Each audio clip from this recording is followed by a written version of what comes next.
Kisah karomah bambu runcing Kiai Subhi Parakan. Perang kemerdekaan tak bisa lepas dari ikon geranggeng atau bambu runcing, senjata tradisional yang dibuat dari bambu yang ujungnya diruncingkan telah dikenal luas.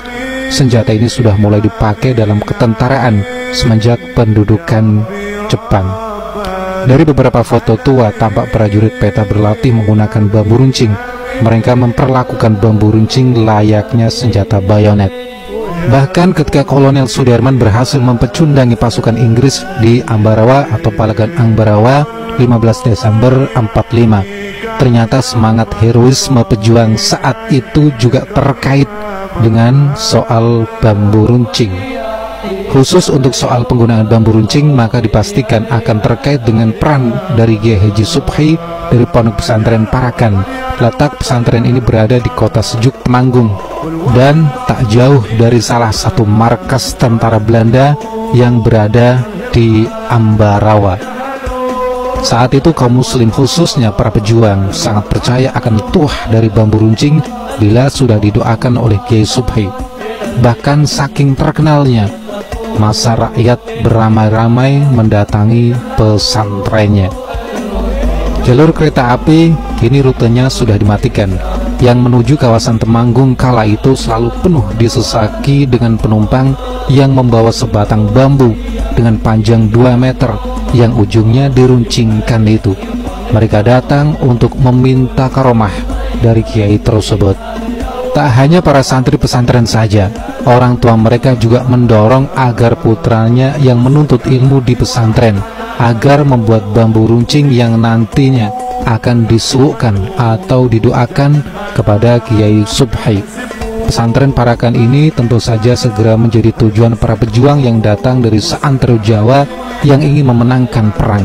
Dan tak hanya soal doa untuk bambu runcing, di antara mereka tak lupa juga banyak yang meminta agar tubuhnya bisa kebal tusukan dan sabetan senjata tajam atau kebal dari terjangan peluru. Dari kisah yang beredar di kalangan mantan pejuang Hizbullah, karomah bambu runcing dari Kiai Subhi mulai terkenal saat menjelang pertempuran Ambarawa.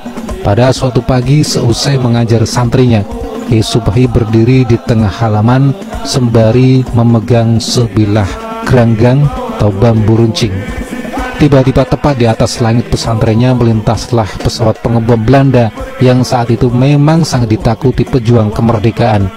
Pesawat itu oleh para pejuang diberi julukan Cocor Merah karena bagian depan pesawat tersebut dilumuri cat yang berwarna merah. Nah, karena kesal terhadap pesawat itu, tiba-tiba saja Kiai Subhi mengangkat bambu runcing yang dipegangnya seraya mengarahkan ujung runcingnya ke arah pesawat Cocor Merah yang tengah melintas di atas kepalanya. Allahu Akbar, kata Kiai Subhi sembari mengarahkan bambu runcingnya. Anehnya entah karena apa, setelah takbir diteriakkan dan bambu runcing diarahkan, pesawat Cocor Merah tiba-tiba terlihat oleng. Tak hanya itu, pesawat pengebom itu kemudian menukik kencang ke arah bumi.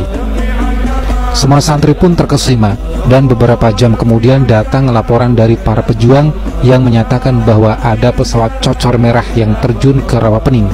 Katanya, pesawat itu mengalami gangguan mesin, sehingga pesawat pun jatuh tercebur masuk ke dalam rawa.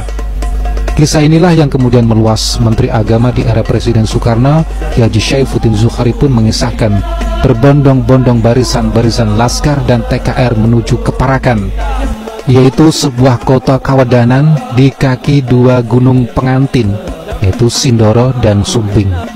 Di antaranya yang paling terkenal ada Hizbullah di bawah pimpinan Zainul Arifin, Barisan Sabilillah di bawah pimpinan Ki Haji Mashkur, Barisan Pemberontak Rakyat Indonesia di bawah pimpinan Bung Tomo, Barisan Banteng di bawah pimpinan Dr. Muwardi, Laskar Rakyat di bawah pimpinan Insinyur Sakirman, Laskar Pesindo di bawah pimpinan Kris Subbanu, dan masih banyak lagi.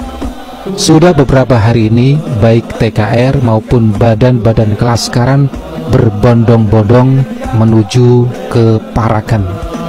Kiai Haji Syaifuddin Zuhri yang juga ayah dari Menteri Agama Lukman Hakim Saifuddin bahkan sempat mengantarkan para terkemuka seperti Ki Haji Wahid Hashim, Ki Haji Zainul Arifin, dan beberapa petinggi negara untuk datang ke Parakan.